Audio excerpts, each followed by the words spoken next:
Esta semana en Cuadriga, el aborto, un asunto de vida o muerte. Texas aprobó una ley que obligará a cerrar las clínicas de aborto en su territorio. 13 estados de Estados Unidos endurecieron las leyes sobre cuándo y dónde puede practicarse un aborto. En Chile, un país muy católico, el aborto está prohibido en cualquier caso, pero una menor de 11 años que quedó embarazada tras ser violada impulsó el debate sobre si debe ser legalizado. Irlanda recién aprobó una ley de aborto, un parteaguas histórico. Una mujer embarazada podrá interrumpir el embarazo si su vida peligra. La lucha sobre el derecho de las mujeres a decidir y el derecho a la vida ya es mundial. Esta semana con ustedes, Víctor Manuel Borquez. Hola, ¿qué tal? Soy Víctor Manuel Borquez y les doy desde la capital alemana una cordial bienvenida a esta nueva edición de Cuadriga. De inmediato paso a presentar a nuestros invitados de hoy. Martin Gack, filósofo argentino con un doctorado por la New School of Social Research en Nueva York. Su campo de trabajo es la ética en la teoría y en la práctica. Escribió su tesis sobre la moral religiosa y la ética secular como bases de la política. Reside en Berlín y es colaborador habitual de varios periódicos, revistas y blogs. Josefine Landertinger, comunicadora colombo-austriaca, ha trabajado como docente y documentalista sobre temas de derechos humanos e igualdad de género en América Latina, Europa y África. Actualmente es directora de la productora Global Eyes, empresa que promueve el diálogo intercultural mediante documentales y talleres de video. Hildegard Stausberg, periodista alemana especializada en América Latina. Su carrera periodística la inició en el diario Frankfurter Allgemeine Zeitung, del cual fue corresponsal en México. También ha trabajado para la radio de Deutsche Welle en Colonia y en la actualidad trabaja como columnista para el diario Die Welt en Berlín. Es un tema bastante polémico el aborto, que se ha convertido en un debate global y que ha puesto contra las cuerdas a la Iglesia y a la sociedad civil cuando se trata de la defensa de la vida. Como veíamos en la nota introductoria, Chile es uno de los países más conservadores de América Latina, donde está prohibido y no hay excepciones en el caso de interrumpir el aborto. En este caso de esta niña de 11 años, Josefine, ¿debe interrumpir el embarazo o no?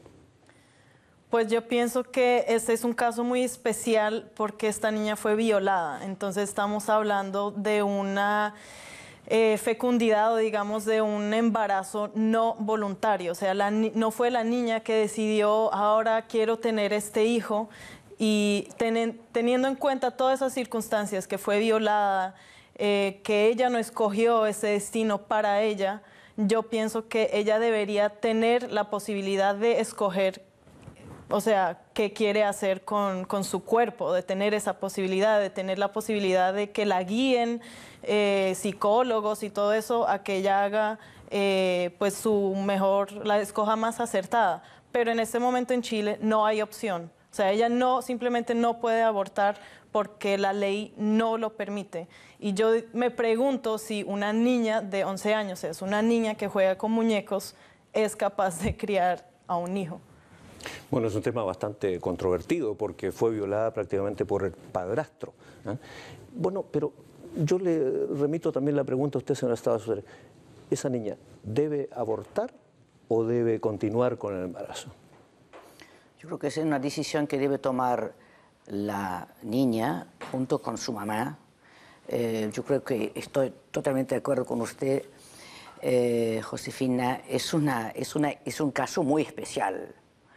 Y creo que de este caso especial, llevar este caso especial como un caso que podría ser una regla nueva en lo que es el embarazo en Chile, creo que no se puede tomar.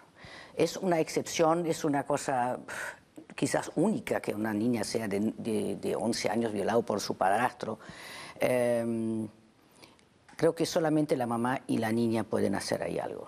Pero es bastante controvertido este caso, porque la madre, por ejemplo, ha dicho que fue la hija quien sedujo a su padrastro. Hay otros aspectos ahí bastante complejos, diría yo, ¿no? Puede ser. Pero en todo caso me parece que es un caso evidentemente especial y llevar este caso como un caso para cambiar leyes o no, creo que no da por eso. El caso en sí no es base para hacer de eso una ley o una cosa. Claro, pero al mismo tiempo, si me permite solo una notica, sabemos que en Latinoamérica, digamos, el derecho de la mujer e incluso de los niños no son respetados. O sea, incluso la Comisión por los Derechos del Niño ha, o sea, varias veces dicho a los estados latinos que revisen sus leyes en acuerdo a los derechos del niño, por haber estos casos que yo pienso que no son únicos. O sea, de pronto en Chile no se dé tanto ese caso, pero hay otros países como por ejemplo Bolivia, donde es casi que muy normal, digamos, que las niñas sean violadas por parientes cercanos. Entonces yo pienso que sí es un problema que ocurre con frecuencia en Latinoamérica. Y para reformar, por ejemplo, esta legislación vigente en casi la mayoría de los países de la América Latina, hay que recordar que hay 6 países latinoamericanos, digamos, que tienen prohibición absoluta, sin excepciones, del aborto. ¿Qué aspectos habría que considerar, por ejemplo, para modificar, para reformar? Quisiera simplemente contradecirlas a ambas y fuertemente. Primero quisiera decir un poco más cercano, creo que lo que estás diciendo, que es de ninguna manera esto es un caso especial. Creo que simplemente es no tener una concepción muy clara de cuál es la realidad sobre violencia sexual, no solo en Latinoamérica, sino en Asia, en África, en Estados Unidos. Sabemos perfectamente que la mayor parte de los casos de incesto son cometidos dentro del círculo familiar. Sabemos que tenemos una casuística enorme de niñas embarazadas. No hay absolutamente nada nuevo y lo más trágico de todo es que no hay nada particular sobre este caso. Y de hecho estoy en desacuerdo. Creo que este caso nos muestra específicamente que tenemos que empezar a legislar para pensar en esto. Ahora, hay algo que me parece que es muy importante agregar acá. Yo creo que es el enfoque completamente incorrecto el pensar en esto en una cuestión de libertad del individuo. Esto no es una mujer, esto es una niña de 11 años. Pensar que una niña de 11 años tiene la capacidad, incluso en conversación con la madre o psicólogos, en decidir sobre un aborto, sobre vida y muerte, me parece que es poner, que quisiera terminar esta idea, es poner sobre un niño una responsabilidad que es absolutamente inviable. Y acá está la cuestión, y creo que es la más importante, que el motivo por el cual efectivamente Chile debió haber permitido esto no es una cuestión de libertad de género, esta es una cuestión de protección del derecho infantil. Claro. Tenemos ahora un caso que es todavía más bizarro, que es el hecho de que una niña de 11 años tiene un embarazo, este embarazo ha sido parte del discurso público y la forma en la que ella ha hablado sobre el embarazo es que, bueno, va a querer este niño como si fuera una muñeca, pero de todas formas sabemos que a los niños les cuesta lidiar con cuestiones de muerte. ¿Cómo pensamos que esta nena, si se le permitiera ahora abortar, procesaría la muerte básicamente de un embarazo, la terminación de un embarazo? Estamos en una situación imposible, pero estamos en una situación imposible que nos muestra que hay un vacío legal que necesita ser llenado. Es así de simple. Sí, o sea, lo que yo decía era justamente eso, que en este caso estamos hablando del derecho al niño, o sea, y es, digamos, dentro de toda la cuestión del aborto hay la componente que hay menores que abortan. Los números demuestran que la mayoría de los abortos son hechos por mujeres entre los 20 y 30 años, pero obviamente la cuestión de la violación de los derechos al niño es un tema en Latinoamérica. Es un problema que no es muy fácil de resolver, porque como bien sabrás, y esto es algo que cualquiera que ha trabajado con violencia sexual lo sabe muy bien, los números, la data estadística es completamente parcial. Estas son cosas sobre las cuales simplemente no tenemos suficiente información. Ahora, lo que creo que es importante es no confundir el principio, que es algo que el feminismo se dedica a, digamos, repetir y repetir junto con la izquierda, que es la idea de que acá hay un problema de autonomía. Este no es un problema de autonomía porque estamos hablando de una niña de 11 años. El Estado no la reconoce como un individuo emancipado y autónomo. Sí, claro. O sea, en este caso sí, pero al hablar del aborto en general pienso que totalmente. O sea, yo incluso veo hablar del aborto casi que como sinónimo del desarrollo del derecho de la mujer y de la recuperación de su cuerpo, de su poder de decisión, de qué hago con mi cuerpo frente a políticas, ideologías, etcétera. Aquí hay como dos posiciones encontradas, pero que de alguna manera coinciden, porque por un lado está provida, digamos, que aquella gente que se opone al aborto en general, y por otro lado proselección, es decir, el derecho que podría tener la mujer a decidir sobre su propio cuerpo, por así, por ende, respecto al embrión también. Pero hay un aspecto que quiero volver a tocarlo, que es el hecho de que, tal como decías tú, Martín, se trata de una chica de 11 años y que la madre en qué circunstancias podría decidir sobre ella. O sea, me parece un poco también, en este caso específico, digamos, bastante difícil. Hay otros aspectos que tienen que ver con cuestiones socioeconómicas. O sea, hoy día estamos hablando de este escándalo de esta niña que está embarazada, que fue embarazada, digamos, y que el padrastro la violó, y que se está diciendo, bueno, hay que respetar la vida de ese feto, de ese embrión, y por otro lado, la vida de la niña. Pero ¿y después qué pasa? ¿Quién se hace cargo de ese bebé? Por lo general, ahí hay no solo un vacío legal, sino que la sociedad civil tampoco tiene... Justamente estuvimos de acuerdo en una cosa, es un caso especial y muy interesante. ¿Dónde está el padre? Es decir, nadie está hablando aquí... preso, de momento. Por suerte, por lo menos, sí. Porque yo creo que si separamos toda esta cuestión de esta tremenda corriente machista en América Latina, tampoco llegamos a la realidad. Y yo creo que este caso especialmente muestra también que en muchos casos en Latinoamérica no se llega suficiente a responsabilizar la otra parte de un embarazo, que es el padre. ¿Dónde está el padre? En este caso sí está por lo menos preso, pero en muchos casos no. Pero en todo caso, yo creo que el caso de esta niña realmente es un caso especial y por eso me parece imposible poner este caso como base de una legislación.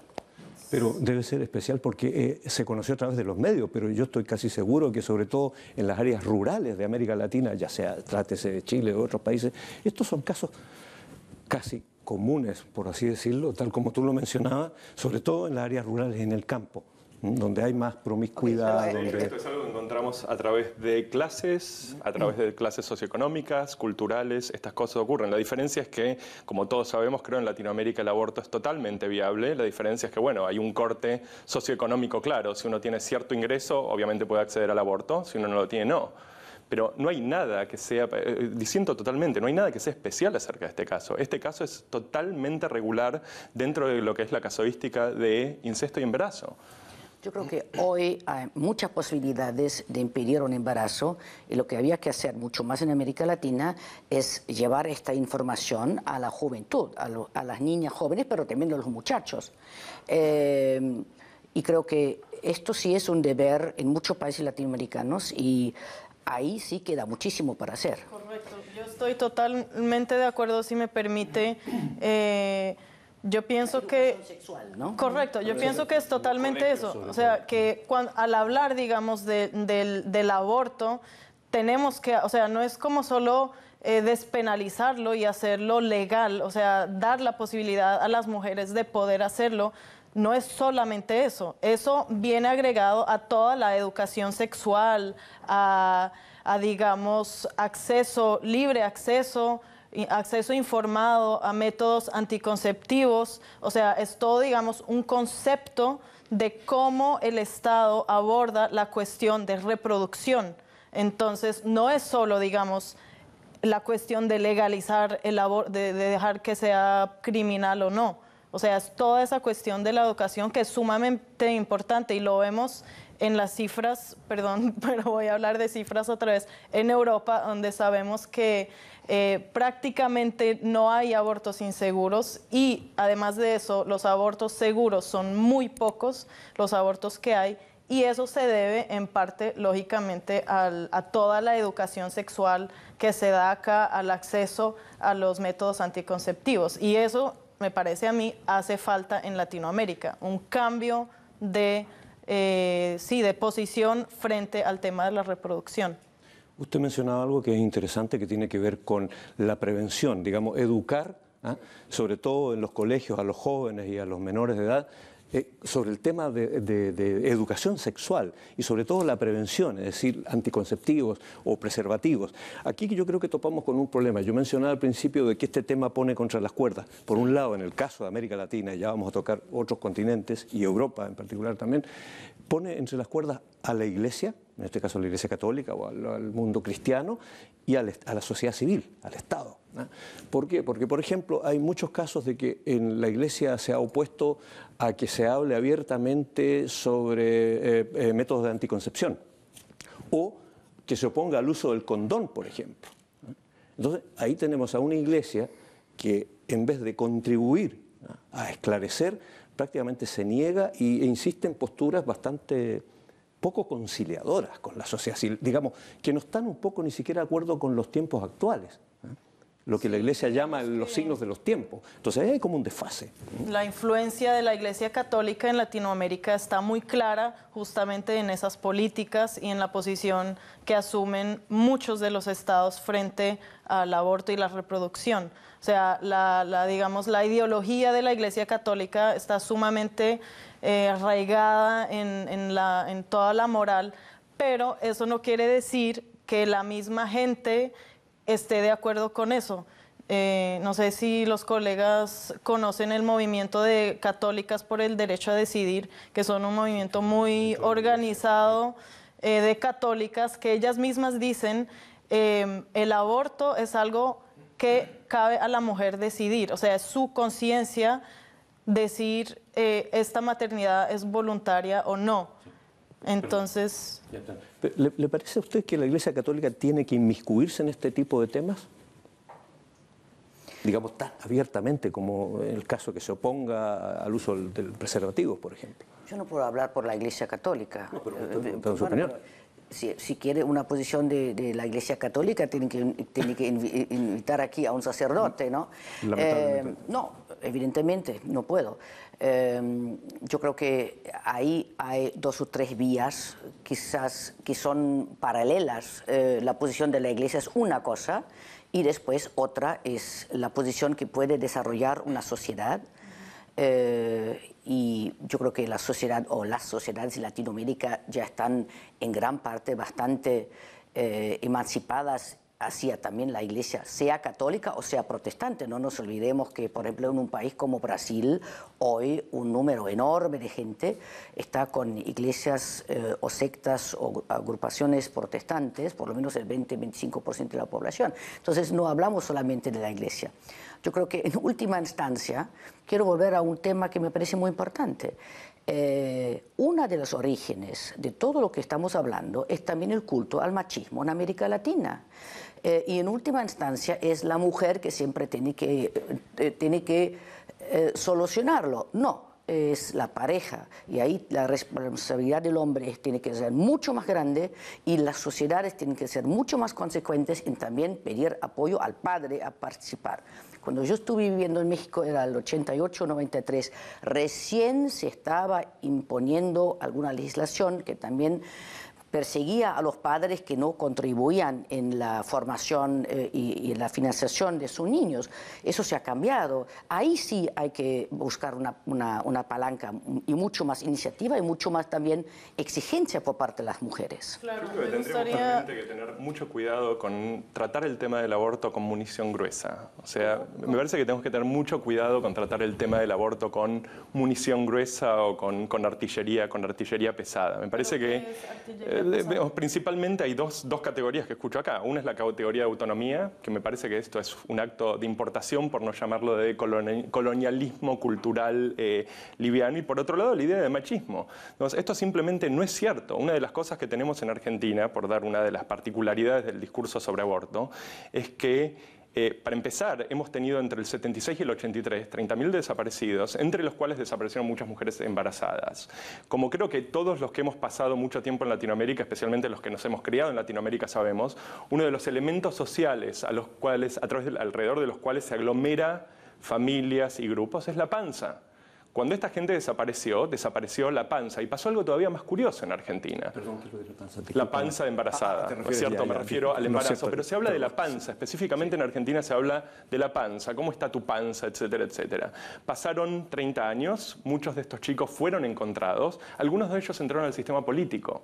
Entonces, pensar que el imaginario político sobre el embarazo en Argentina puede simplemente ser traducido sobre las realidades del feminismo americano o europeo me parece que es un error total. Sí, pero no entiendo, o sea, eso para mí no tiene nada que ver, porque digamos, o sea, el punto creo que estamos las dos mujeres aquí de acuerdo, es que en Latinoamérica, o sea, ¿qué participación política de mujeres hay? O sea, ¿quién hace las leyes? ¿Quién habla por las mujeres? Creo que podemos decir que de los últimos, por lo menos de los últimos 15 años, la participación en Latinoamérica de mujeres en política, Sí, creo que de todas formas es una tangencial. Obviamente ha habido logros y todo eso, pero siguen siendo los padres, los sacerdotes, los políticos, los médicos, los jueces. Esto me parece que son aseveraciones en las que quisiera ver los números. O sea, efectivamente en este momento podemos decir que Argentina, Uruguay, no Chile, definitivamente no Chile, Argentina, Uruguay, Brasil, tienen definitivamente políticas de género que son la envidia básicamente de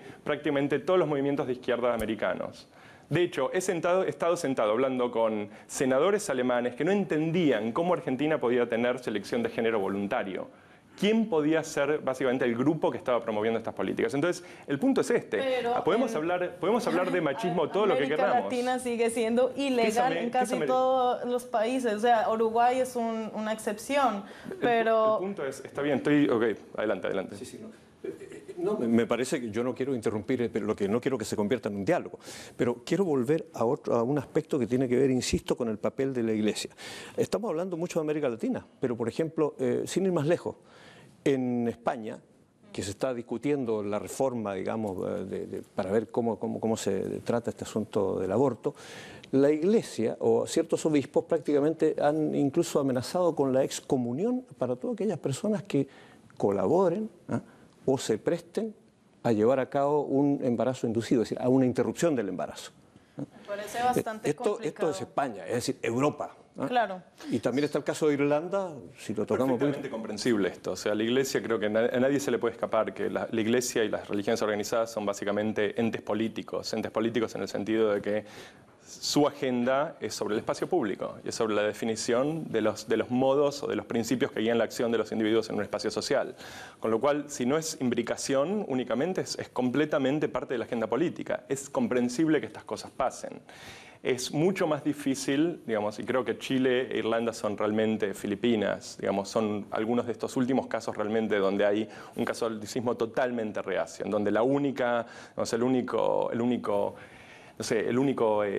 único nombre en ese espacio político es la Iglesia. Creo que una de las cosas que se decía acá era justamente el tema del evangelismo en Brasil. No es solamente el evangelismo en Brasil, a lo que me refería con este tema de la izquierda que tiene esta relación ambigua con el aborto en Argentina, es justamente que es la Iglesia por un lado, pero por otro lado también esta gente de izquierda con cierta memoria de las desapariciones de mujeres embarazadas, los evangélicos. O sea, hay acumulaciones o hay ¿cómo llamarlo? Son alineamientos de posiciones. Y estos alineamientos de posiciones no tienen que ver únicamente con el discurso de autonomía y el discurso de vida, tiene que ver también con realidades culturales y el imaginario político de estos lugares. No es suficiente hablar sobre machismo, tenemos que hablar justamente sobre otro tipo de valores que no son fácilmente importables. Este era mi punto.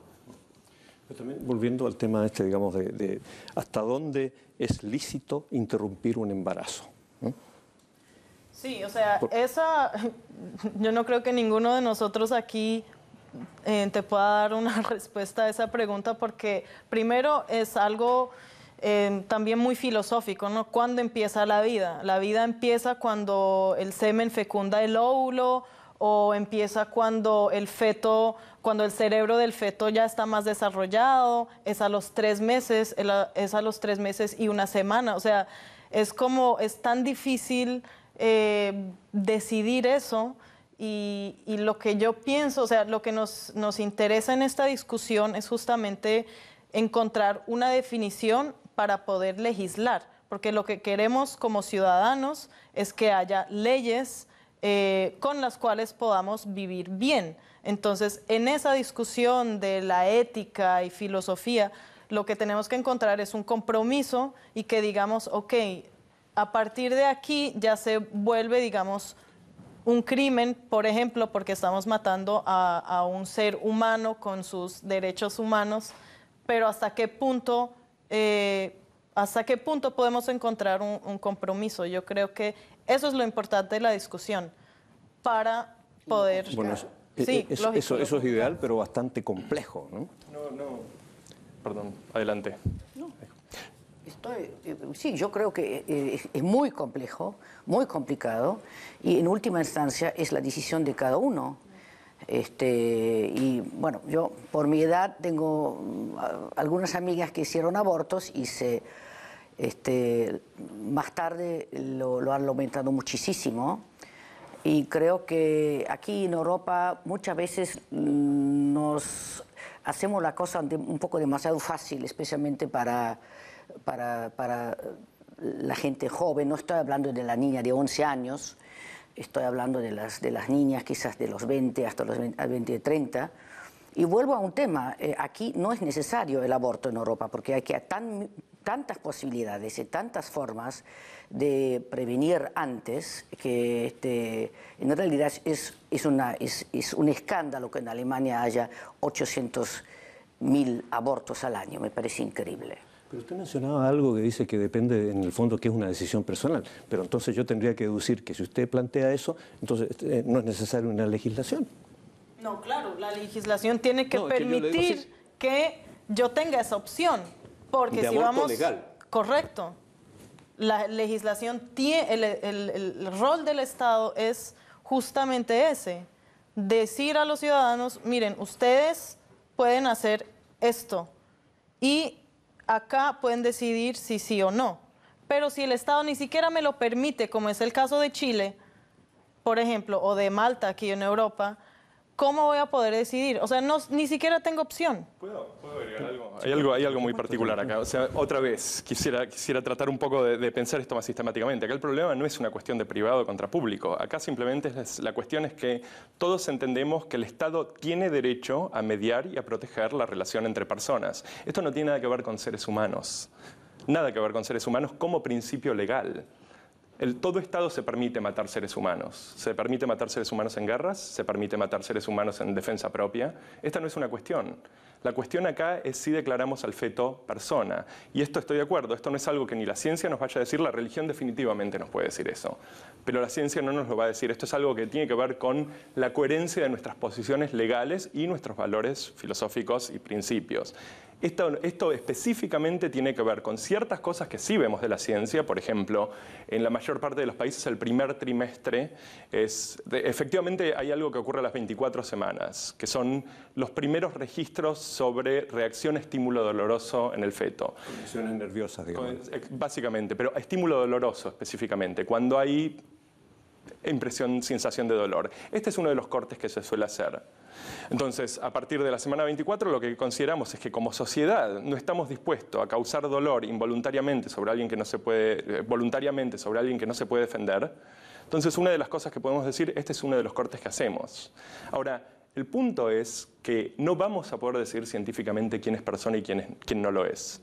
Entonces, creo que estoy absolutamente de acuerdo con el hecho de que hay algo demasiado banal en el hecho de que, o trivial en la politización de la idea de aborto. No hay nada trivial al respecto. Cualquiera que tiene, yo tengo 38 años, tengo conocidos, amigos, gente que quiero muchísimo que ha pasado por abortos y que no la pasó bien cuando pasó por abortos y que 20 años después sufre todavía la relación con ese evento. Entonces me parece que tomar, digamos, algo que tiene estas características y decir, bueno, vamos a hacer de esto un programa político, hay algo sumamente problemático en esto. Pero imagínate entonces, esa gente que tú conoces, digamos, imagínate en pueblos rurales de Latinoamérica, donde ni siquiera tienen acceso a psicólogos. ¿Qué es eso? O sea, no tienen la posibilidad de tener este tipo de apoyos, de tener abortos seguros, higiénicos. O sea, toda esa cuestión es algo de que no, no hablemos de esto, simplemente es Hay prohibido. dos cuestiones diferentes. Una cuestión es básicamente si hay acceso. En Latinoamérica hay acceso al aborto si tenés suficiente cantidad de ingresos. Te puedes subir un avión, te bajás en Londres, te haces un aborto. Claro, pero eso Un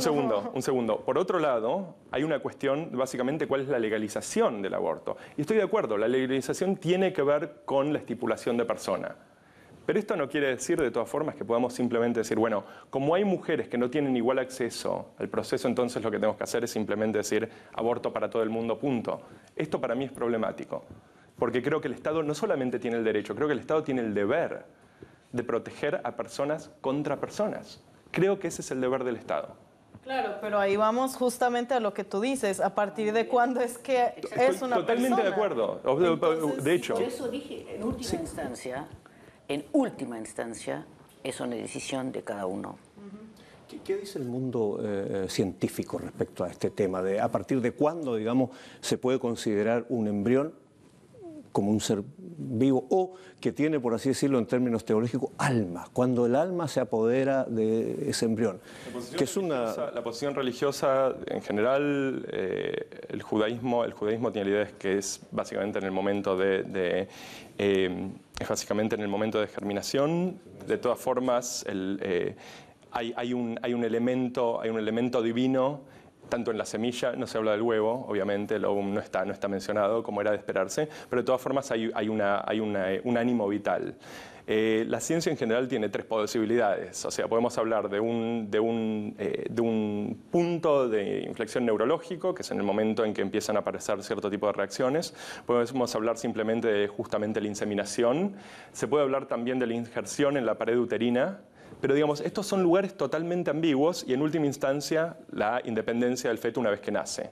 Sí, pero si volvemos al caso de Chile o, por ejemplo, a otros casos mucho más escalofriantes como el de El Salvador, aquella chica que estaba embarazada y que el feto no tenía cerebro, entonces hay cosas que son bastante escalofriantes. En casos como esos estamos de acuerdo, creo yo, de que es necesario una interrupción del embarazo en caso de que haya peligre la vida de la madre.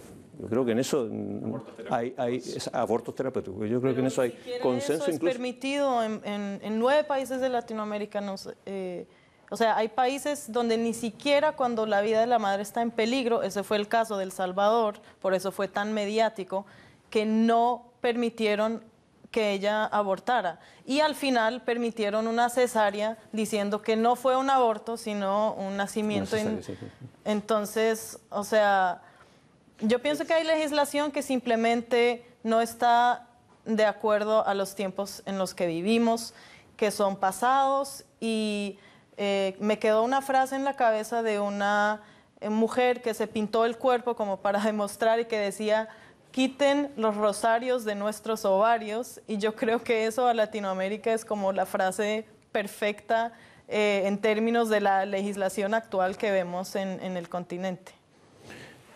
Había otro aspecto que tiene que ver con...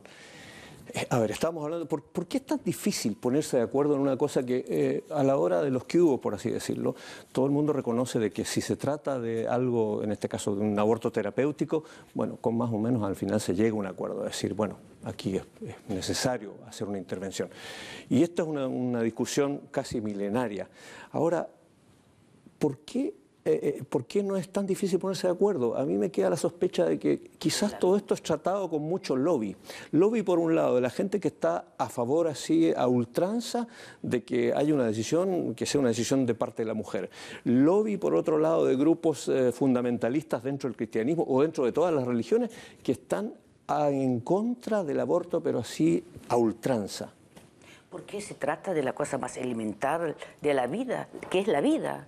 Porque es una cosa muy complicada y es una cosa, por supuesto, que tiene que ver no solamente con religión, fundamentalmente es la cuestión ética de la persona misma, de la madre, del padre o es decir, de la persona que hizo el niño con la mamá, en fin. Por eso es tan complicada y por eso tampoco ni en última instancia una ley, una legislación puede dar el te absolvo. Únicamente está en uno mismo. Es una cosa, es impensable. Es una cosa concisa, pero perdón, es que hay otro punto. O sea, quiero ir a lo siguiente. O sea, supongamos que ya que no puede, una niña que ha sido violada no puede interrumpir el embarazo por la presión social, porque incluso hasta por cuestiones mediáticas y por la ley. Ya. Pero después resulta que nace ese bebé, ¿no es cierto? Claro, a lo mejor al principio requiere cierta atención y el público se enternece y apoya a esta chica. Pero resulta que después que esa chica, que por lo general es un adolescente, se queda sin recursos. O por lo general no tiene una familia que la apoye, porque hay también una condena moral de la sociedad. ¿Quién se hace cargo de ese bebé? ¿La iglesia? ¿El Estado? O sea, sí, se habla mucho de la vida, pero... Claro, ¿qué tipo de vida? ¿Con qué calidad? Digamos, un Estado que funciona sería capaz en principio de hacerse cargo de esto. Lo que sabemos es que los Estados no son capaces de hacerse cargo de esto. O sea, creo que esto está claro, pero me parece que pensar esto en términos de privacidad, o sea, de privacidad específicamente, me parece que eso es realmente un error. Me parece que está totalmente claro que a partir de cierto estado del embarazo, esto simplemente no es una cuestión privada, esto es una cuestión público semipública, y acá está la cuestión específicamente de en qué punto hablamos de personería. Entonces, si nosotros... Embarazarse o no embarazarse, en última instancia, es una decisión de cada uno. Pero este no es el... Bueno, muchas veces, como hemos visto ahora, creo que no es decisión. ¿No es cierto? Esto no ha sido decisión. Pero por otro lado me parece que más específicamente, o sea, un feto o un bebé, básicamente, de 40 semanas o de 30 semanas. Digamos, claramente, si esto es algo que podemos reconocer, que le podríamos atribuir personería, entonces lo que tenemos ahora son dos personas y, de hecho, efectivamente, el discurso, la discusión filosófica o en ética sobre aborto tiene que ver en la relación entre la libertad de la madre y, en general, por lo menos, dentro del contexto europeo y americano, la libertad de la madre y el valor de la vida del niño. Pero efectivamente, bueno, tenemos casos como este de El Salvador, en donde en realidad es la vida de la madre contra la vida del niño. Pero si estamos hablando de vida de algo que en principio podemos reconocer como persona o estaríamos dispuestos a otorgarles personería, no definamos dónde, pero estaríamos dispuestos. Entonces lo que tenemos en ese momento es el Estado más dos personas, con lo cual ya no tenemos la posibilidad de hablar de privacidad.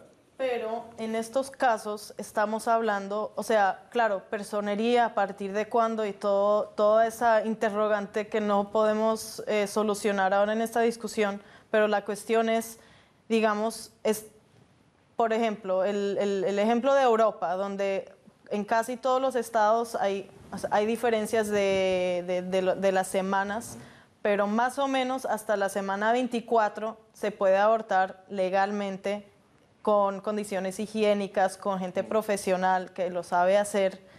Entonces, ¿por qué no podemos tener eso en otras regiones del mundo? Si acá ese modelo funciona... Pero no estoy debatiendo esto, estoy de acuerdo con vos. Todo lo que estoy diciendo es, en el momento que vos... estoy tratando básicamente de hacer foco sobre cuál es el problema. El problema es que tenemos algo, digamos que es un ente biológico de algún tipo, que tiene todas las condiciones necesarias en algún punto antes de los 9 meses de ser llamado persona. Creo que nadie acá, me imagino, quisiera decir que va a ser solo persona en el momento que nace, porque estamos básicamente a un paso del infanticidio en ese momento. Entonces, si estamos dispuestos a decir que en el mes 8 hay 2 personas, no estamos hablando de una cuestión de autonomía y privacidad. Es el Estado el que puede mediar la relación entre 2 personas. Pero nosotros no estamos hablando del mes 8. En estos 2 casos que hablamos, del Salvador y del Chile, son casos mediáticos que explican de por qué es necesario una nueva legislación, o sea, una legislación moderna, una legislación que respete el derecho a la mujer. Porque yo como mujer... O sea, en el caso de que sea mayor de edad, tengo que poder decidir. O sea, el Estado tiene que confiar en mi decisión. ¿Sí me entiendes? Me parece que eso es un poco... Está bien por un lado, pero por otro lado es básicamente saltar por encima del caballo. O sea, sí, por supuesto, tenés que tener la posibilidad de decidir en tanto el feto no sea persona. En el momento que el feto es persona, vos no tenés más la posibilidad de simplemente decidir. El Estado tiene que entrar. Claro, la pregunta que nos estamos haciendo es ¿cuándo? Pero bueno, pero parte de la discusión es semana 21, 22, 24. Bueno, eso es relativo, realmente eso da para otro debate que tiene que ver con la bioética, que se cruza con el ADN, con la genética, con la manipulación también que se hace hoy en día en ingeniería genética. Bueno, pero hay otros países que lo permiten, por ejemplo, países que tienen, ojo, que tienen también políticas prohibitivas, como es en el caso de India. Uno se pregunta por qué en India la población va creciendo cada vez más, se supone que incluso va a sobrepasar a China en número de habitantes. Hay una cuestión también religiosa.